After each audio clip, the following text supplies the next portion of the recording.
All right. Thursday, the 24th of July, not Tuesday this week. Thursday, and it's not July, it's August. It's a good It is start. August.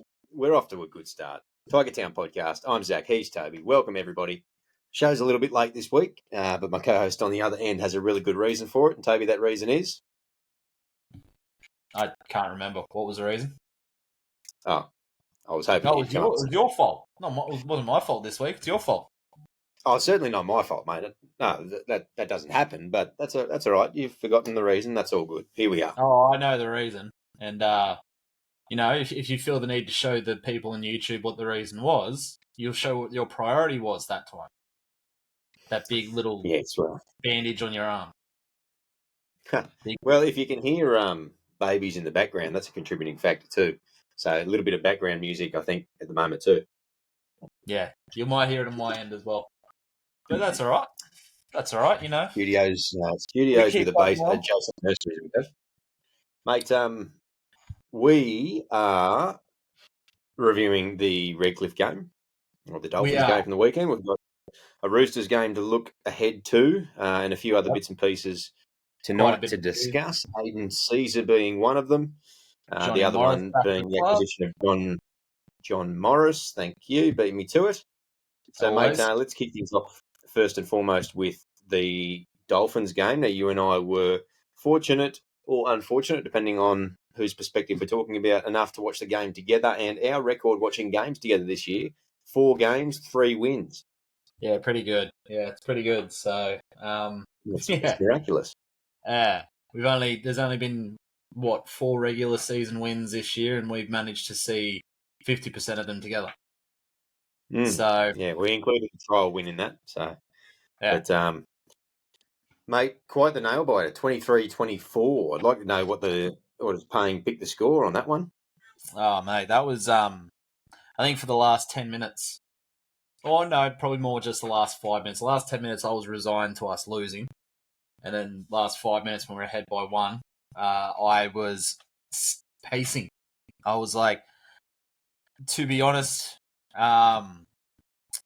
you said it pretty well on the day. You're like, if anyone wants to know how to lose a football game, watch the Tigers right now.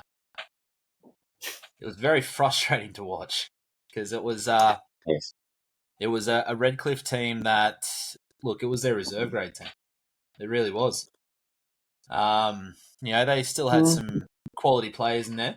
They still had, their captain and, Finn Diesel and, a couple of, the Sarko and stuff. So they still had some quality players, but yeah, they definitely were missing some quality players as well. So, yeah, look. Yeah, I think they were missing some quality and a couple of their threats in the Hammer and Marshall King, but they did have the vast majority of their side there in the end. We spoke about that last week, didn't we? That there was a lot coming in for the Dolphins, but when we actually looked at the team list, we were kind of surprised, I guess, with how strong of a lineup compared to what they normally have. They still were able to wheel out. I mean, just look at their halves. That's been their first choice halves all year, and some of the back line on the same notion too. So, look, to me, it looked like it was two teams trying to lose the game, basically.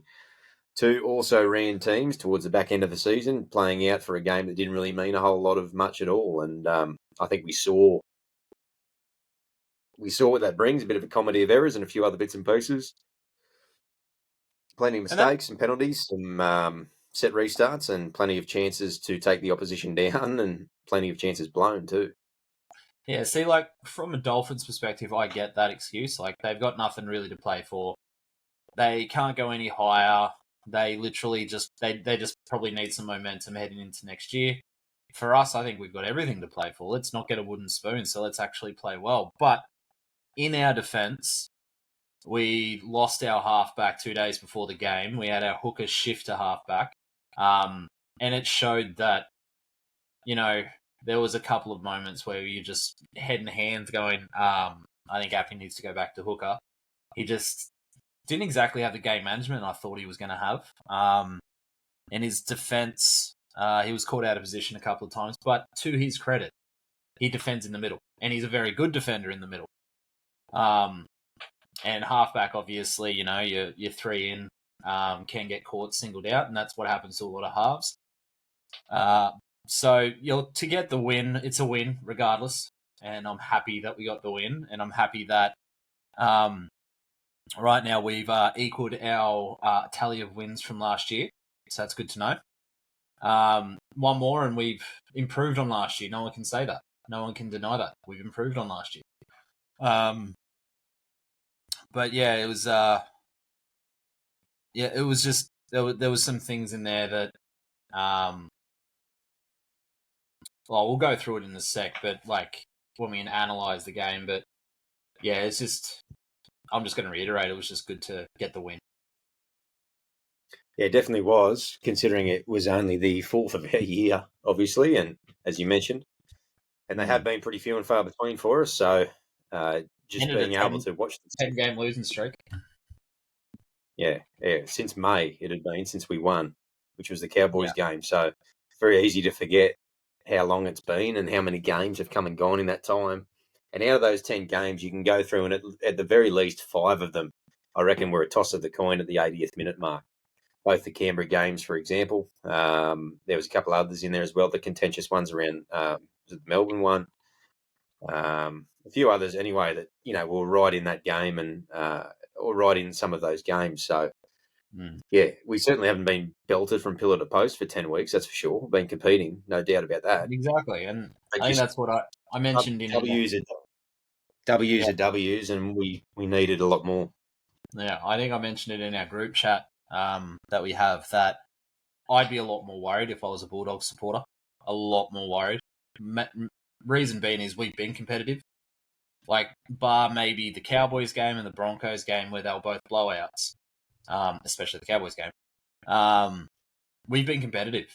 We've been in it for majority of the game. It's just silly errors, rookie mistakes. We've got a lot of young guys coming through, so you expect that. For the Bulldogs, it looks like us from 2 years ago when our backs are against the wall and things are going their way. They just put their hands up and stop defending. I mean, I think in the last 4 weeks they've leaked over 500.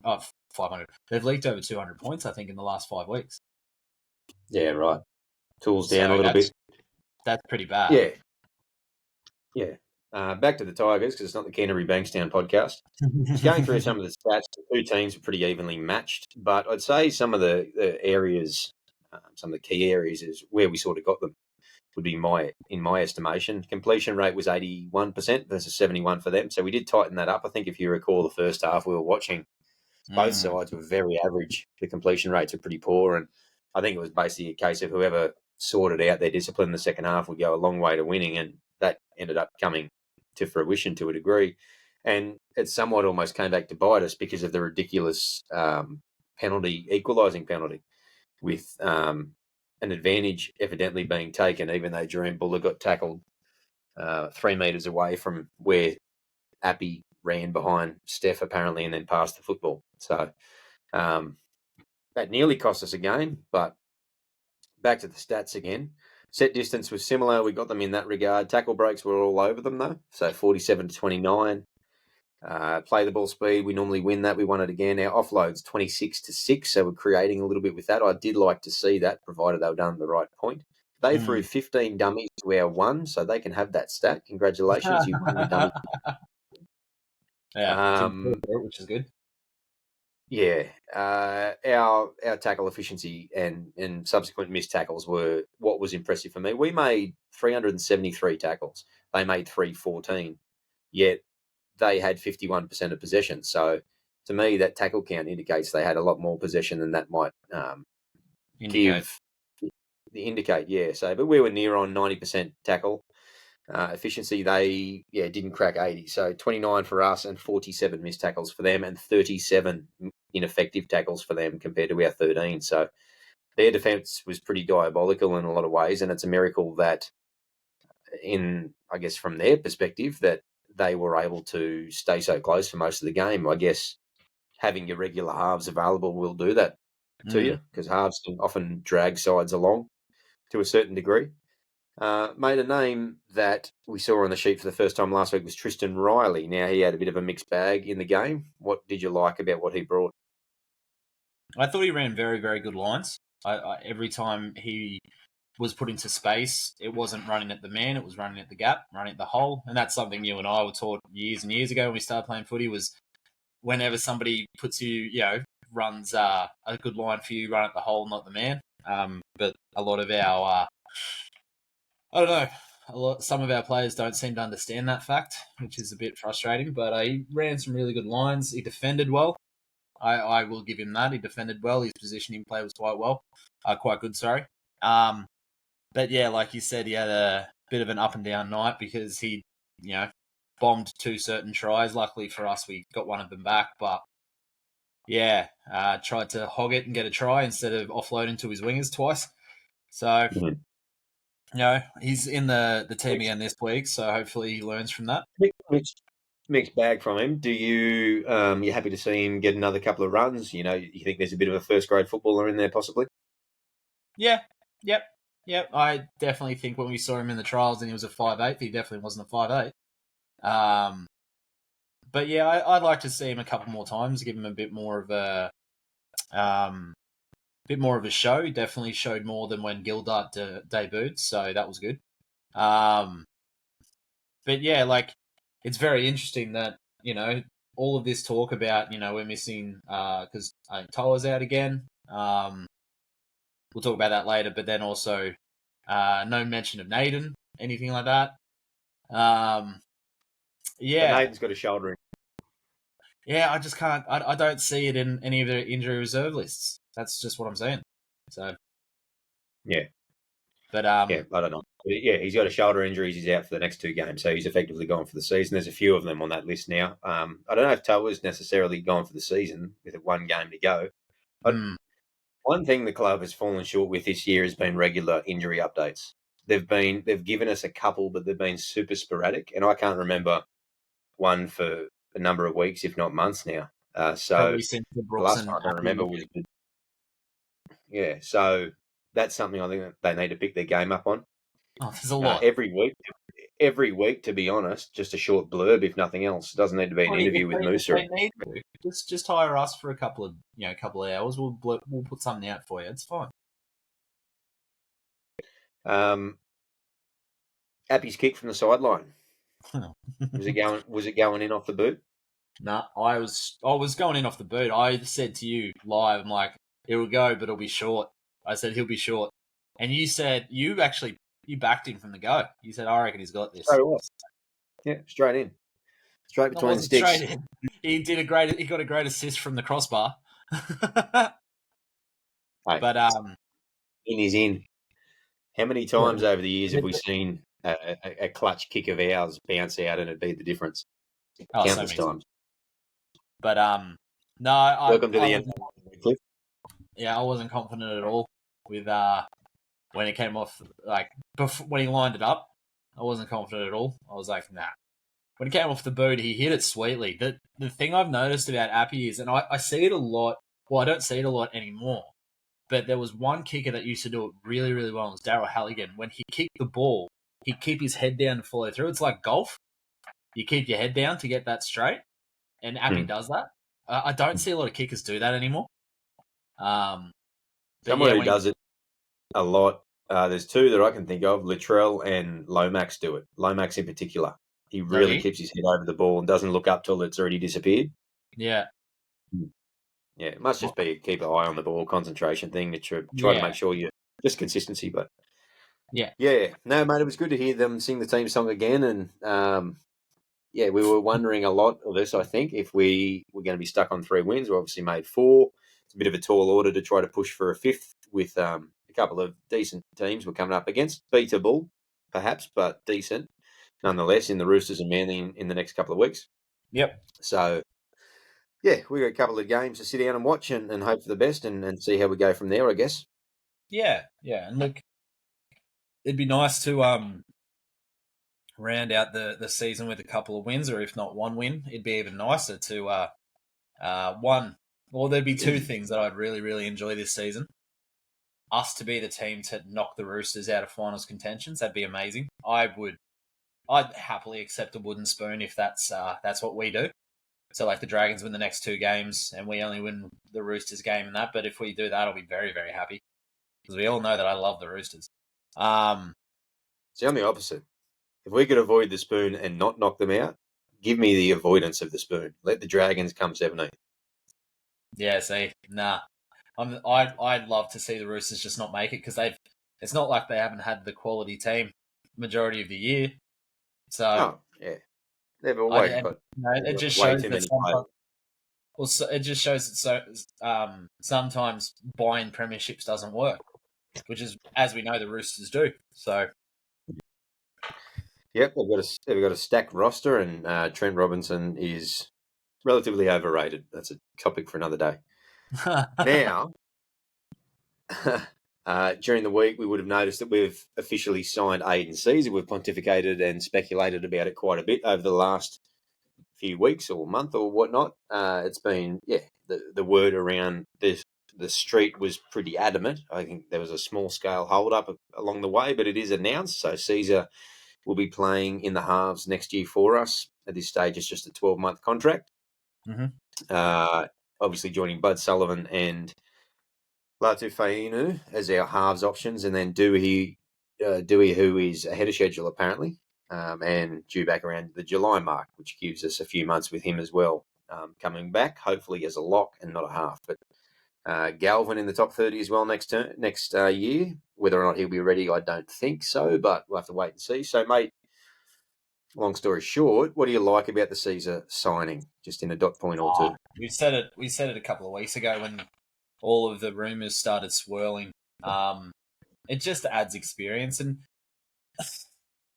it's so funny. Like, a lot of the mainstream media with the NRL and things like that, it's just like we say consistently, it just continues to go downhill.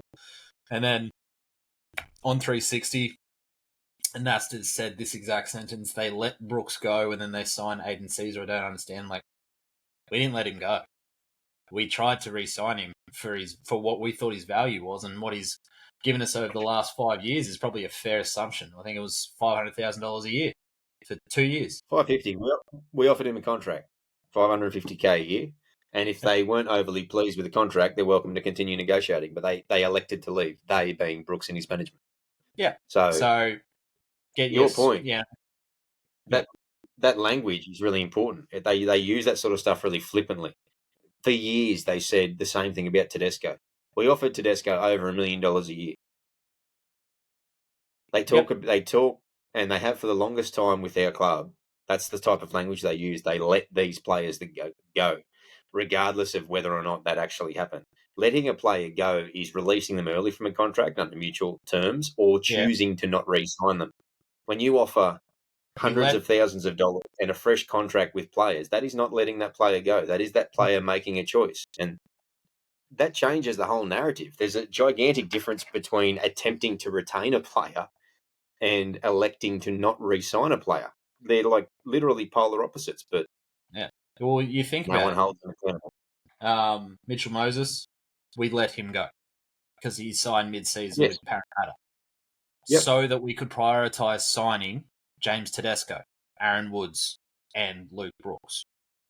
That's why we did that. Oh no, you let 3 of your best players go. No, they signed somewhere else. You can't force people to do anything. So back to the earlier question, what you mentioned, experience. I think for me, it's not only going to be important for us, but it's fundamental. We had to have somebody in there with experience in the halves. You look at what Caesar's done. He played over 150 NRL games, and he's played, I don't know how many Super League. It's up towards 100, I think, if not over. Close to 100 because he's been there for 4 years. So yeah, he's played quite a lot of footy, and to a high level. He hasn't played rep stuff, but he played obviously in the 2019 grand final, as I correctly pointed out a couple of podcasts back. I think he played in the Indigenous side, didn't he? He may have played Indigenous All Stars, possibly. Yeah. He might be right. Or he might have just played in Gold All Stars. I think he played in one of the two. Yeah. Yeah, I can't recall. Can't remember if he's Indigenous or not, Caesar. But quality player, clearly past his prime. That is not lost on anybody. I'm sure it's not lost on the coaching staff, but that's not the point.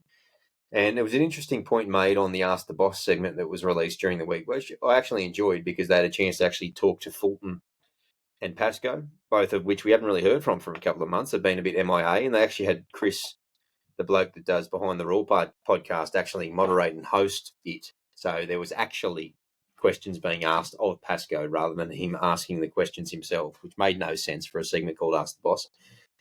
Nevertheless, I digress. This should be called the Digress Town podcast.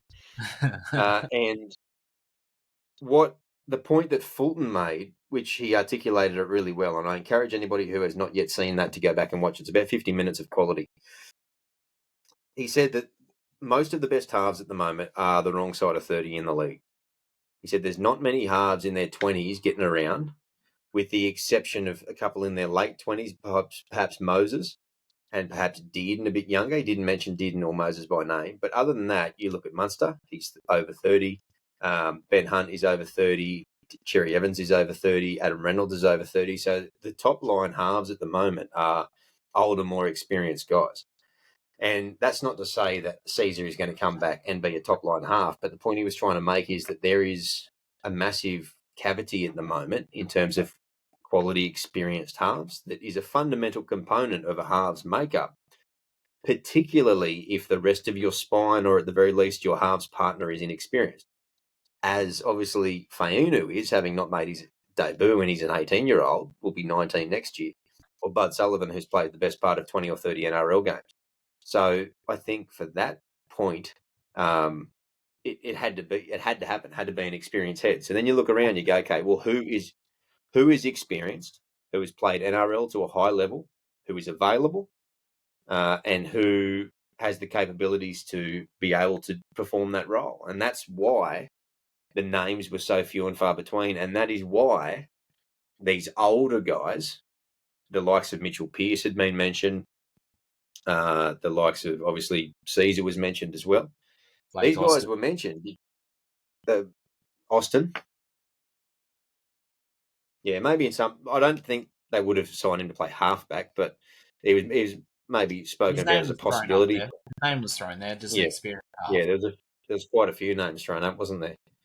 But the point being is that that's a very specific role, and this is not another one of those, it's the West Tigers retirement lounge all over again. Let's go and cash in. It's a case of going, we need an old, experienced person to tie us over until the halves market changes and moves, and we're in a different position to reassess from that point. So it's a 12-month deal. It had to happen. And you look and go, okay, well, what's the alternative? There's not much. There's not many other alternatives. No. And so, yeah, people, I think, are way too quick to judge on simplistic sort of parameters when it comes to halves. Why would you sign a 32-year-old half that looks slow in the Super League, hasn't played NRL for 4 years? Because of the reasons we just pointed out. Because we specifically need an older, experienced, short-term fix in that halfback position. That's him to a T. You don't need them to be game changers. You don't need them to be game breakers. You just need them to control. That's what you need them to do. You need them to talk. You need them to organise. You look at... mental. Yeah, well, you look at Jackson Hastings. He's done quite well going over and slotting into the halfback role eventually after Ponga went back to fullback. But he's not fast in any way, shape or form. But like I mentioned last year, he talks. He talks a lot, and he manages a lot. Even when we tried him at lock, he was always talking. And that's what I've always said that's what a quality half has to do. That's why Mitchell Moses has become a quality half, because he doesn't shut up. He talks. And if you do something wrong, he will let you know. Like, I've been, not the biggest fan of Mitchell Moses, for a while, but, that's sort of, I've let that go and, just watched him as a footballer. And he just, he talks and he manages and he tells, if you're not where you need to be, he will let you know. When everyone's like, you let Brooks go and you let this, watch when Brooks is on the field. Doesn't talk. And this is what we need, and we needed it for a while. We had it when Benji was there. Benji talked, and, look how we actually did quite well. I think that was 2018. Almost made the finals. But, back to Hastings before. And I don't know that we'll ever hear it from the horses' mouths, so to speak. But I would assume, and I get the sense the club feels as though that was a mistake, letting him go. I think they can see that now. Yeah. And, fair enough. I think, many people called it a mistake at the time, and fair enough too. I think we had mentioned that we weren't massive fans of it. But hindsight is 2020, Exactly. and everybody, even we've like you look at this club. This club has made so many moves in so many areas in the last 12 to 18 months. They've changed coaches a couple of times. They've got a new plan.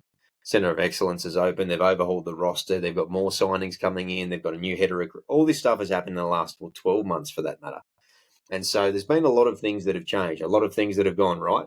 You're going to get some wrong, and I would assume that many people, obviously the fans, who live and die by the result, but I'd say that the hierarchies would have admitted that they made the wrong call with letting Hastings go, because effectively what we're getting Caesar in to do at a short term fix is exactly what Jackson Hastings, would have offered, but obviously being younger and for a bit of a longer period of time. So that sort of play would have been good to still have, but it's a last I sort of want to mention him in that sense, because I get a bit tired of reading these rehashed past players that people keep bringing up, going, "Why did you let Joe Offahengawi go? If we still had Hastings, we wouldn't be in." Yeah, okay, Yeah. we We didn't wouldn't, know that then. but we are, and let's move forward. So yeah, I think back to the Caesar one, very similar to what Hastings offered. Just considering you mentioned him as someone who is steering that team around quite well in Newcastle. Now, we've mentioned several times, obviously not being confirmed, but now that it is, the halves next year, obviously, clearly, I think we're in agreement, look like Sullivan and Caesar to start, correct? Yep. What do you think is the best course of action for Fayunu? Now, I've been talking about him for a long time, as you'll know, and I was beside myself when we are looking at getting him, and then more so when we did, because in no uncertain terms, I believe that he's the best halves prospect to come through in the country in 10 years. I genuinely think he's that good, and he's going to be an absolute superstar. But in your eyes, what do you see happening at the start of the year, or for his development over the course of next year? Because the indications from a couple of people in the club, Fulton said it in this interview himself. He said he's first grade ready next year. He's ready to go. Well, I haven't. I've got to watch this. Ask the Boss. I haven't watched it, so I need to watch this. And it Yeah, sounds quite definitely worth a cool. watch. Sounds like a I good know there's one. a lot of But people not fans of Pascal and stuff as well, but it's a really good watch. Pascal was good on it, but it was interesting hearing from Fulton, because he's been sort of behind the very curtains a fair quiet. bit since he's arrived. Very quiet. Mm. Um, Look, I haven't seen, like, I've watched a little bit now that we signed him. In New South Wales Cup, and he's been playing a fair bit of halfback at the moment. Who's that? But Last Wainu. Yeah. So I'm not. Look, I'm going to probably. I still think it's probably best for him to understand the club. Like, yes, you can say he's first grade ready at Manly, but because he knows the Manly system, he knows how Manly works. Doesn't know how we work. Don't just throw him straight in as an 18-year-old and expect him to speed the saviour. Get him there. Let him find his feet in New South Wales Cup.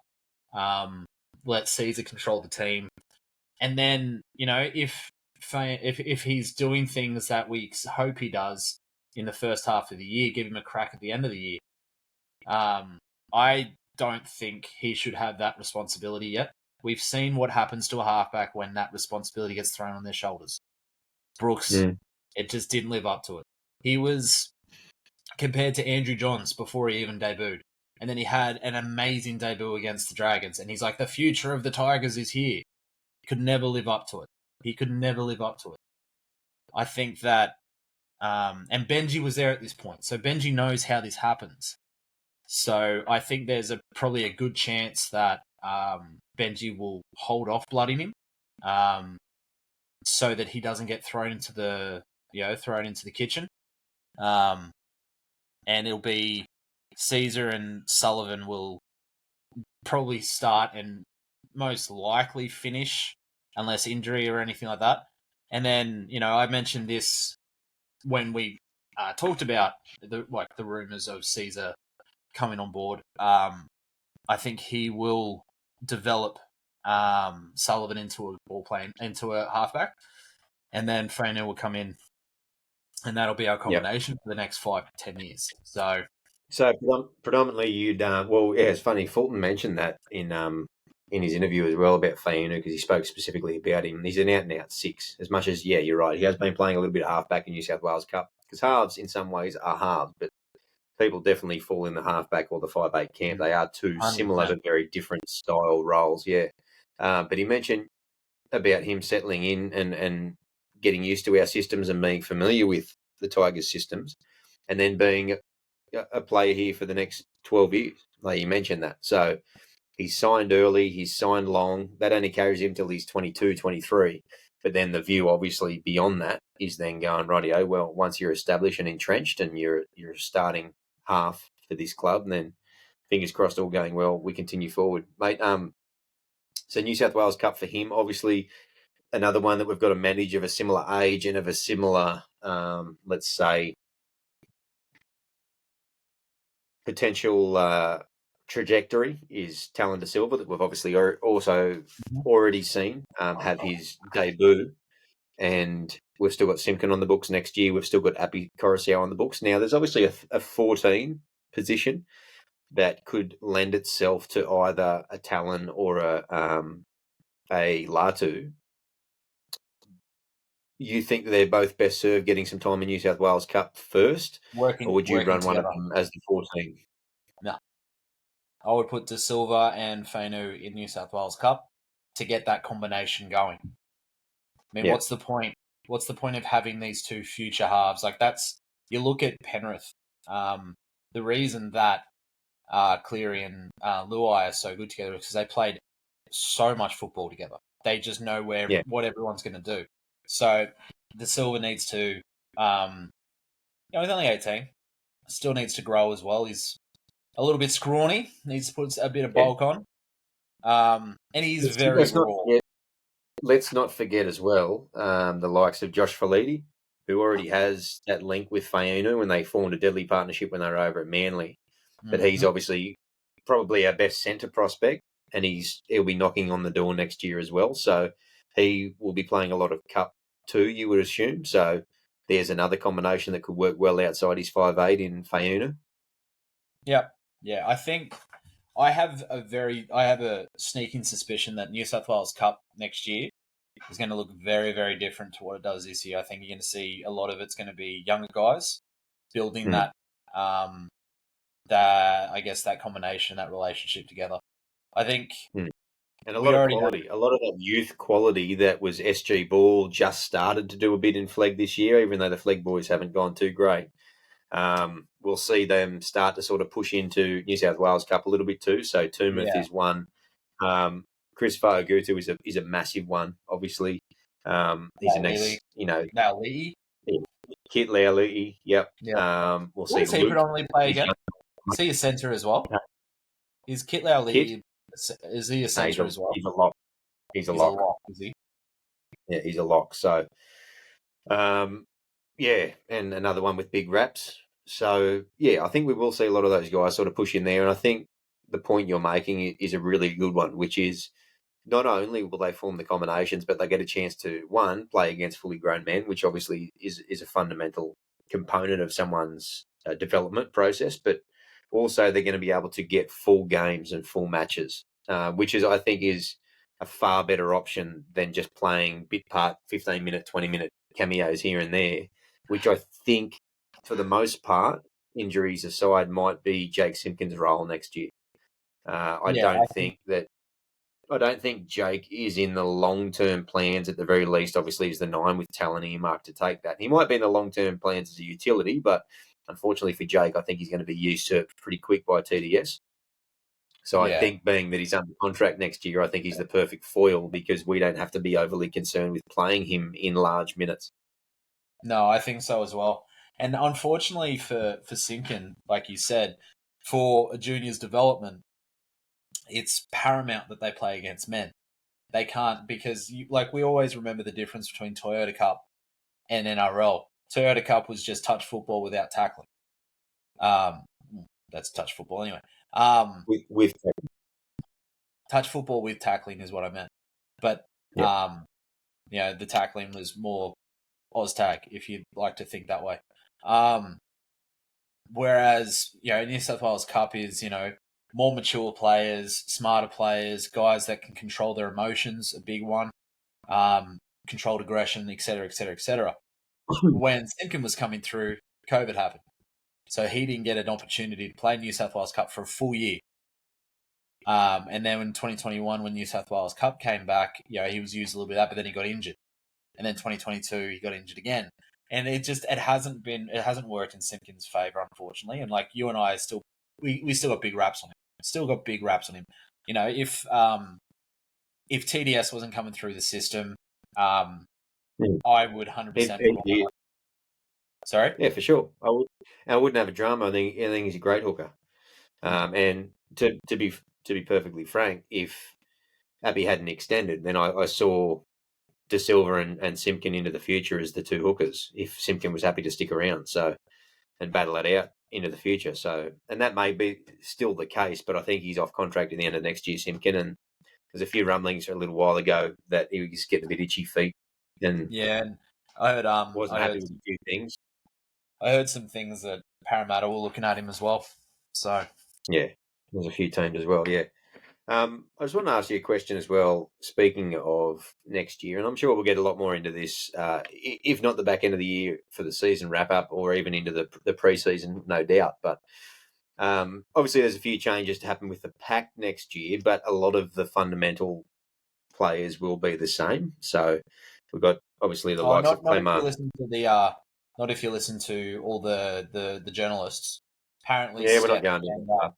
Apparently, Steph and Ice will be going to Parramatta. So yeah, we're not going down that. We're not even going to entertain talking about that. Like David Ricciardo just made something up based on absolutely nothing. And anyway, that's all I'm going to say on that.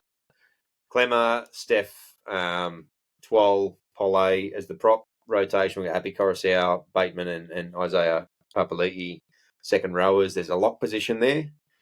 You've then also got to fit in Semuela, Fainu. Does he find a spot on the bench? Seafarth, does he get re-signed in the 30 and find a spot there, considering he's been playing quite well? You've got Blore there as well to find a spot for. You've got Matamua on the edges. Tarsi James will probably be playing in Cup again as an option. So what does your pack and your bench look like, at least with what we've got at the moment? Sorry, I just had someone on a street bike. Too colourful for me. I'll stick to cruisers, thanks. So what is your pack? And this is very speculative, obviously. We'll know a bit more as the year wears on and into the pre-season, but what does it look like, your pack and bench, just with given what we got? So I shared this with you, I think, either yesterday or the day before. After we signed the announcement, excuse me. Actually, forget that. We won't make it a 20-minute segment, but let's make it a 7-minute segment. Let's go through our lineup now for round one as we currently know. And obviously it will change. I think there's still a bit of movement to happen. Round one. So Buller is the fullback, yes? Yes. That's without a doubt. Wingers. Staines, fingers crossed he re-signs. And then I'm going to bring this up because I thought about this for a fair bit when I put it up in the chat. So I kind of want to rehash it and go back to what I said, which was, give me 2 seconds, sorry. So I had Staines, and then I either had Hill, Hopewadi, or Tupou. Basically anyone but Noffa. Which Hopewadi is that? So we've got Hopewadi playing for us in New South Wales Cup. Can't remember what his name is. Oh, wow, I've blanked on his name. Give me 2 seconds. I bet you listeners are going to be screaming it at us and be like... all good. Yeah. Hill being Jordan Hill, who had the ACL start of the year. We've also got Jimmy Nutley in the system, who will be coming back from an ACL as well, who had played for Papua New Guinea in the World Cup last year and was looking like a good prospect. Basically anyone but Noffa. Like you said, let's say they re-sign Staines. That's yet to happen. But let's say they do. So Staines on one wing. Who's your other winger? Well, like I said, it's either Hill, Hopewadi, or Tupou. But I've heard very good things about Jordan Hill, so I would start him. And like you said too, wingers basically are probably one of the main positions that really can be evolved. It really can be like you really can start off as an average winger, but quite quickly turn into quite a good winger. So, and the other way around, Noffa. So I'd go with Jordan Hill. Okay. Yep. Let's say that those ACL boys don't come back straight away and it takes a bit of time to get going. So the likes of Hill and Nutlick and whatnot, so they're off the table.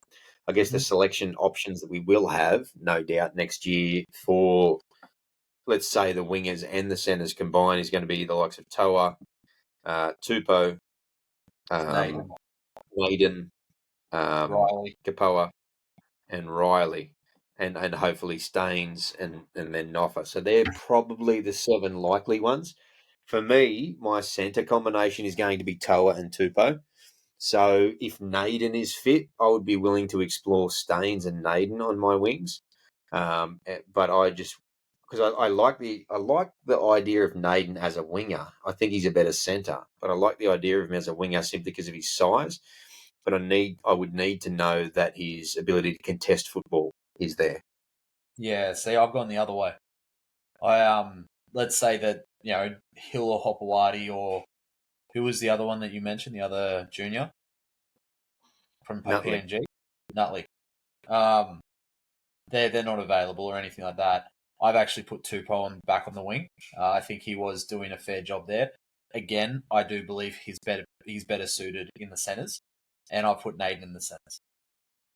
Yeah, I think So and a big part of me believes that you're probably right too. I think you'd probably say that Tupou is a better centre than he is a winger, but Tupou is also a better winger than Naden is a winger. So yeah, you're weak in one position. So yeah, you're right. And in that, by that same logic, we probably go out and we start trying to see if we can find a decent one or two. I'd say that would be a priority, and Staines should be as well. Okay, cool. Obviously, the halves are set. So you playing Sullivan Caesar at at 6, 6. Sullivan at 6, Caesar at 7. Yep. Okay. So Or is it a case if it actually doesn't matter what numbers are on their back? It's more of a case of the roles that they're playing. oh yeah, but that's always been the way. I mean, again, I'll go back to 2018 when it was Brooks and Benji. Brooks got halfback of the year, but Benji was the one steering the team around from number 6. So Yep. Yep. Okay. So then we get back into the discussion I was saying before. So who are your starting props next year? We saw a bit of a curveball on the weekend with Steph and Twelve starting and Clemmer from the bench. Did you like that? I didn't mind it. I think 12's come leaps and bounds. If you still got the stats up on your thing, I'd love to know how many meters 12 actually ran for, because I said that by the end of the first half he was going to run for over 200 meters. He was smashing it. Okay. Um, but Who are you starting? He ran for 155. there you go. Okay. My starting's actually Who's that? Stephen Pole. Oh, you'll start Pole. Okay. I'm So starting then Pole. you'll have Twelve and Clemmer off the bench. Yeah. Okay. I like the idea. I really like the idea of Pole as an impact prop at the moment, as he is. I think that his ability to come on and generate energy and bring energy in those moments could be huge, and particularly if he knows that's his role moving forward, and as he's growing into his body, it's easy to forget he's still only 2021. Yeah, I yeah. think he could do pretty spectacular things as that first choice damaging prop off the bench, a la Gavet and Tapau in Yeah, see, 2014. my issue with that is, and I don't disagree. My issue with that is how quality Pole has been, and I know a lot of other people would have seen it. If we continue to bench him, does he go look elsewhere? That's my Well, issue. he's signed long term, so he can look all he wants. But if he understands that's his role, and then Contract long means term shit. he'll. Well, they do if teams don't release anything. So yeah, they do. And if he Yeah, sees it as a long term view to take over Clemmer's mantle in a year or two, and this is your role for now, as we get better and work on the little things, then yeah, I don't drum with that. Plus, if someone's happy, but excuse me. so you've got Steph and Pole on the bench on starting, happy in Yep. hooker. You've got Twoll and Clemmer on your bench. So then your back rowers are just as they are, Bateman, Papali'i. Yep. And your lock. Law. Okay. I think. Has he I got the think ball enough ball skills for you? I've seen a bit of it. Yeah, I've seen a fair bit of it. Yep. Eventually, I do think Matamua is that lock. I think he is our long-term lock. But he doesn't have the game time yet. He doesn't have. He needs a couple more years, or even just a year, potentially consistent first grade games from the bench, and then he can start. But next year, Blaw's my starting lock. Yep. So then there's 2 more bench spots. Obviously, you've got a couple of props on there already. Who's taking your last 2 bench spots? You've already got Clemmer and Twoll. I do want to sort of say that I am torn between Twoll and Seyfarth, if I'm being honest. I can't believe I'm saying that. I cannot believe I'm saying that. Because Seyfarth, for me, has been out and out our biggest improver this year. He has cut the thing that we used to say about him, especially you, was he was an amazing reserve grader. He's not a first grade footballer because he can't cut the shit out of his game. He always has a good error in him, a poor misread, a stupid penalty. He has simplified his game, and that try that he scored against the Dolphins, just solidified it. If you think about it, all he did was crash play as hard as he could. He was there, and we've never ever,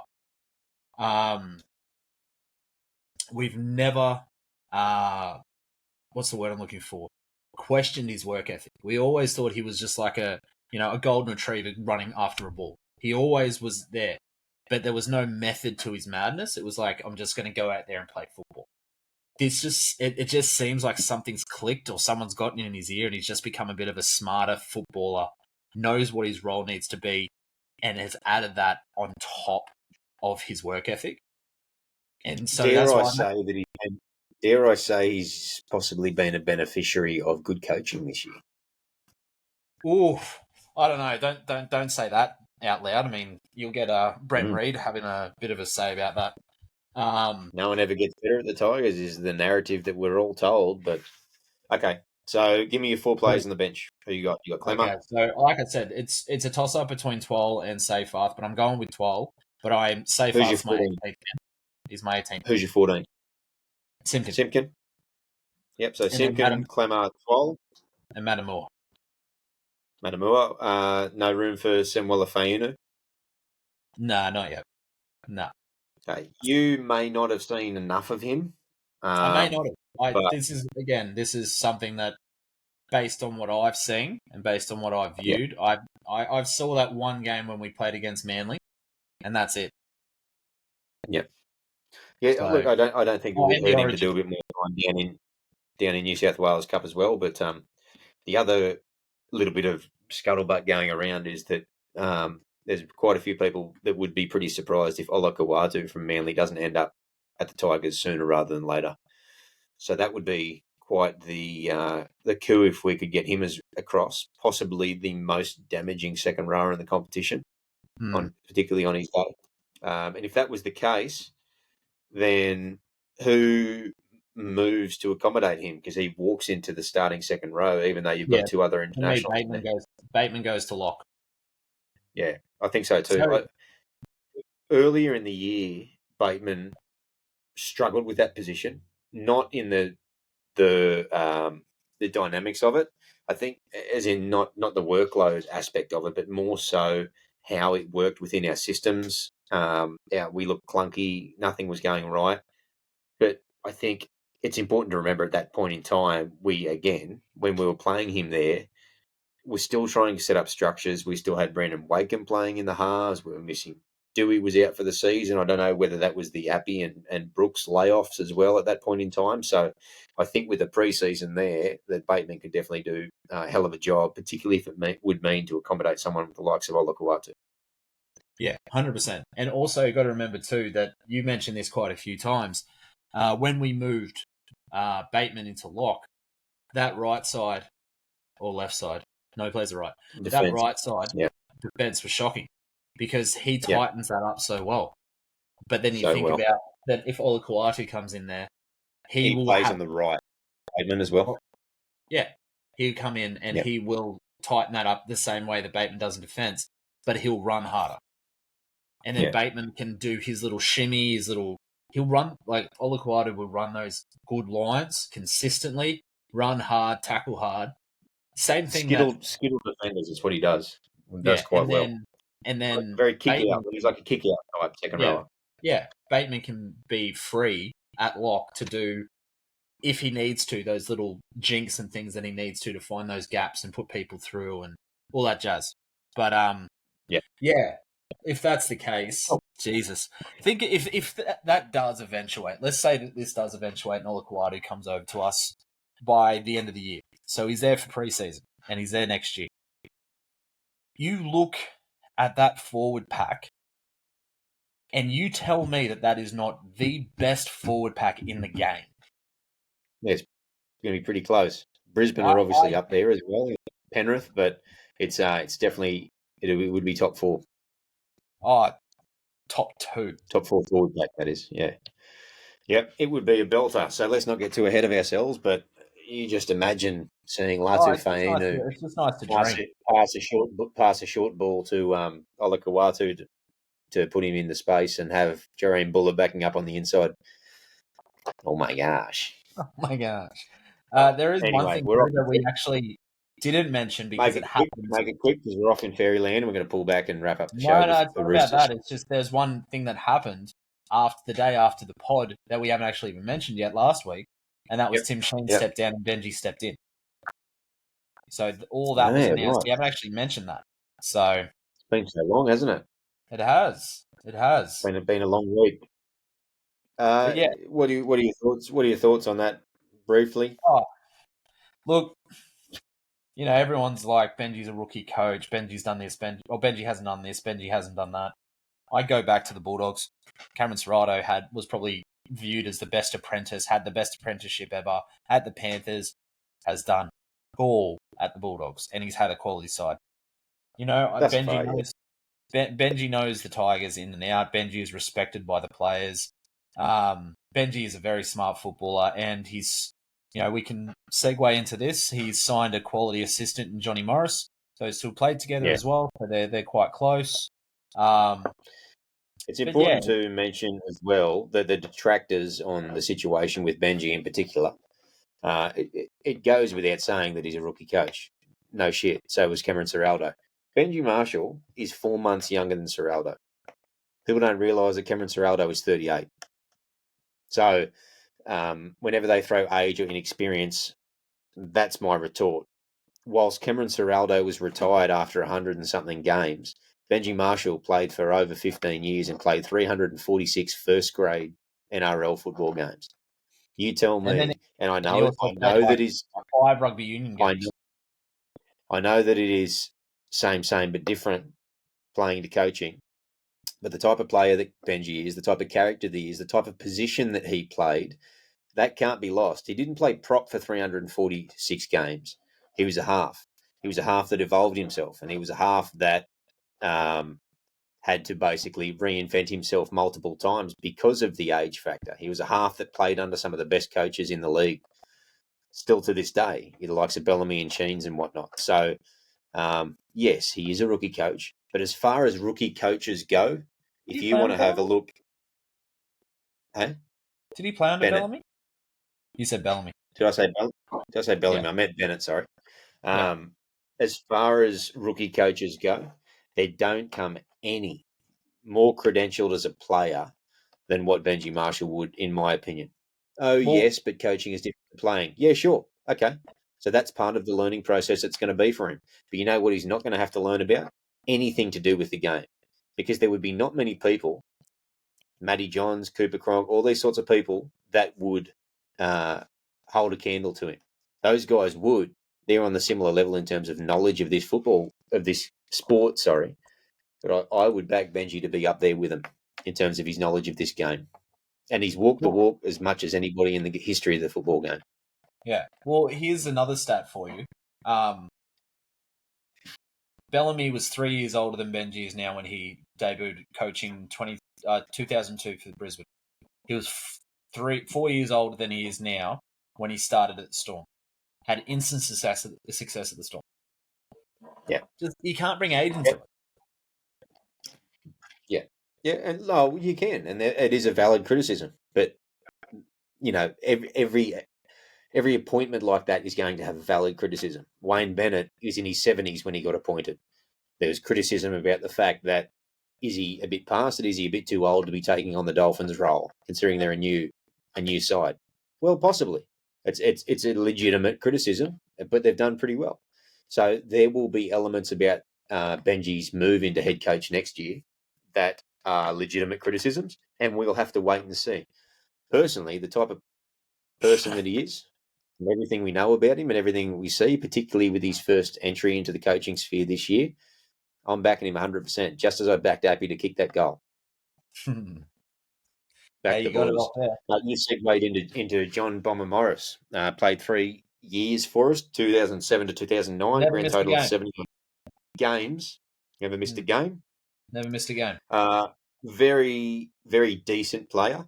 You don't get to over 300 NRL games without being anything but. Never a world beater, but a very solid player, but somewhat of an underrated coach. And someone who the signing of him for 4 years as an assistant coach, I know I'm very happy with it. Talking to you, I know you're very pleased with it. I am yet to see, other than the plebs on 360, almost universal approval, basically, for this acquisition. And I think it's one of the best assistant coach signings they could have possibly hoped for. I think it's a fantastic appointment. No, 100%. 100%. And, it's something that Benji needs is that experience. But not just the experience, it's got to be somebody that he knows as well. It can't just be some bloke that's like, oh, I've been, Justin Holbrook, I've done this. Oh, I don't know you. Like, I've never really talked to you much. John Morris, he played 3 years together. They most likely kept in touch. They know each other quite well, etc. I still think Played in there's halves together. played in the halves together. I still think, I think that there's rumblings that that David Furner's going to the Rabbitohs. So there's going to be a swap, essentially. So it leaves a spot there. And I don't know if I said it on the pod, but I know I definitely said it to you guys. Honestly, I'd go after Mary McGregor. Played with Coach Benji at the Dragons. He wasn't that bad at the Dragons either. I think in his 4 seasons there, I think he made the finals 3 times. It's not bad. Not a bad success rate. He wasn't a world beater again, but smart footballer, good footballer, and respects Benji. And I think that's something that Benji will need as well. It's not somebody that's going to take his job either. That's the thing. So, yeah.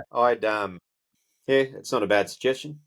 I think he would work well. I've heard Ryan Carr's name be mentioned, the Dragons interim coach. He's done a relatively good job. They haven't dropped off at all. They're still being competitive.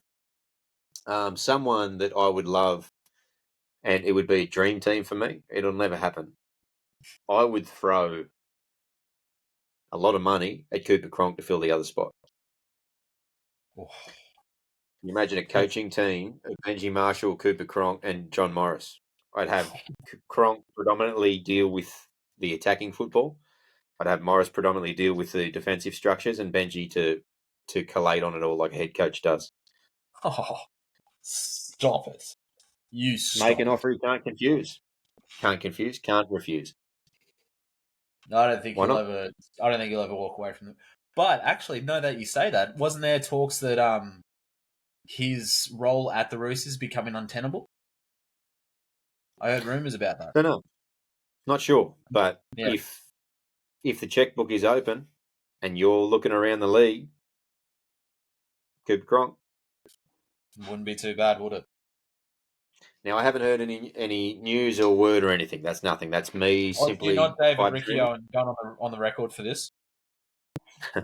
That's me pipe dreaming. But if I'm going to pipe dream, that's who I'd want.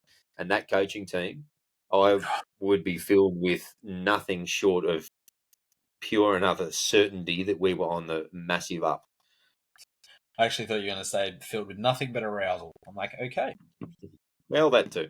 Mate, let's jump into the Roosters preview quickly, and then we will wrap up the show because it has been a long week and the show's not getting any shorter. Here is our team for the Roosters, whom we play on Saturday. 26th at Allianz Stadium at 5:30 p.m. We have Jareem Buller at fullback again, Nofaluma and Junior Tupou are the wingers. Kepoa, and Tristan Riley are our centres. Dane Laurie and Will Smith fills in at halfback for Appy, who reverts back to hooker. Steph and Clemmer are the starting props. Papali'i and Bateman are the second rowers, with Pole locking the scrum. Matamu is the 14. Sean Bloor, 15. 12, 16. Seyfarth is 17. Our extended reserves list is Atasi James, Brandon Wakeham, Josh Falidi, Hitler Leahy, and Tommy Talea. Now, obviously, something that has gone a bit unnoticed by a few people is the fact that not only do we have Dewey out for the season, we now have Brooks out for the season as well. And our two backup hookers in Jake Simpkin, who's out with a concussion, and TDS, Talon Silva, who is serving a third game of his suspension from Jersey Flegg, are both unavailable too. So if people are wondering why Will Smith is in the halves, that's why. Because we're missing both our backup hookers and our two starting halves from the start of the year. So Tigers' injury tolls never get mentioned when they're talking about teams suffering, but that's the reality of the situation. It is interesting that they went with Will Smith and not Brandon Wakeham, but that's okay. Sort of shows where Wakeham stands, but I've got it on pretty good authority that Wakeham has basically been informed that he's not part of the plans and he won't be re-signed next year. So I think we know where that sits on Brandon, but he did a serviceable job with what he had talent-wise at his disposal this year. So quite good, mate. Traditionally, against the Roosters, we are horrendous. Our record stands for itself. It's normally the annual flogging. So, mate, how do you see this game playing out on Saturday? I think there's a big thing to note there is that Tedesco's out. That's a big one. Yep.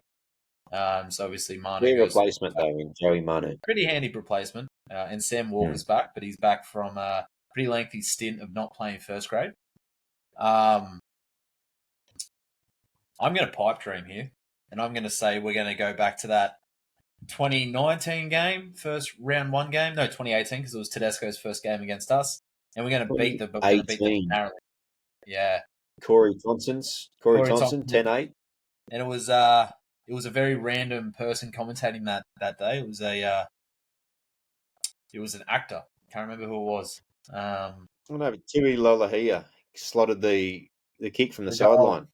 Yeah, Tui Lolohea also threw the Falcon that rebounded and off Cheekham and went into Thompson's hands, and he scored in the corner. He did, mate. So we're going to win a tight one? We're going to win a tight one. Bold prediction.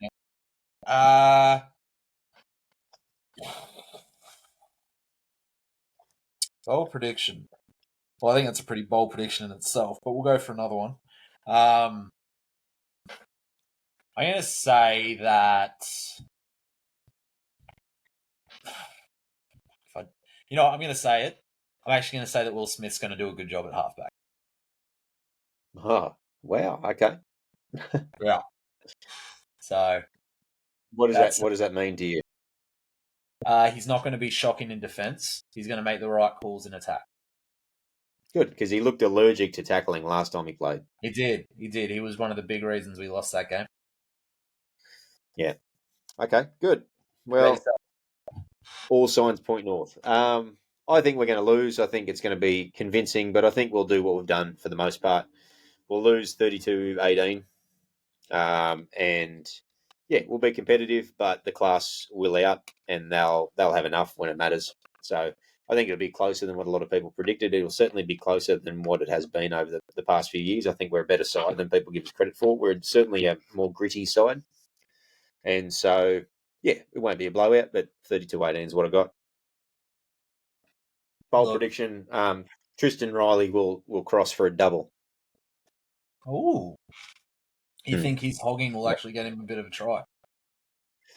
I think he'll score one legit, so off a nice run or off a break or something. But I think he'll capitalise on another one off a bomb or something, a tap back and dive on a loose ball to nab a second. So yeah, I like bits and pieces what he did on the weekend. I think he'll get a double. Geez, just looking at the odds too, we're paying $5.10. That's not as long as I thought it would be. We've been a lot longer this year. Gamble responsibly.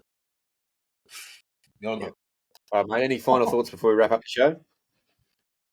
No, but I'm just looking at the because I was looking at the odds just then. I was just having a look at the game of Parramatta and Panthers, and Parramatta actually winning by a lot. Well, there you go. Although by the time the show comes out, everybody already know that result. There you So go. coming out on Friday. Thanks, folks, for sticking with us with a delayed show this week. That was my fault, but not a worry. Let's jump into a PSA. So we say every single week, Spotify, YouTube, Facebook is where you'll find us, Tiger Town Podcast. Hop on and like, comment, subscribe. You know what you do with those things. Two podcasts that do things better than us, the West Life Podcast and the West Tigers Podcast. They don't like each other. We like them both. Get on over and follow those guys and tell them who sent you. The blokes from Tiger Town Podcast. They do it better than us. I've said it twice now. Must be getting late. Mate, Saturday night, Allianz Stadium, for those local folk in Sydney, get on over to the stadium and wear your best black, orange and white and cheer the boys on. Only got 2 games to go for the year and then a well-deserved break after another tumultuous year with quite a few green shoots and some positivity maybe coming in a month or two when we start back for pre-season. So we're keeping our chins held high and hopeful, mate. Final thoughts? Nah. I think we've done we did what we've always done, and we've analysed everything and talked about everything, and let's just get going for Bring on the Saturday. Roosters. All right, let's go get those cocks, eh? Yep, we're talking about Roosters here, people. No. On that note, nothing left to say, mate, but go the mighty West Tigers. Go the Tigers.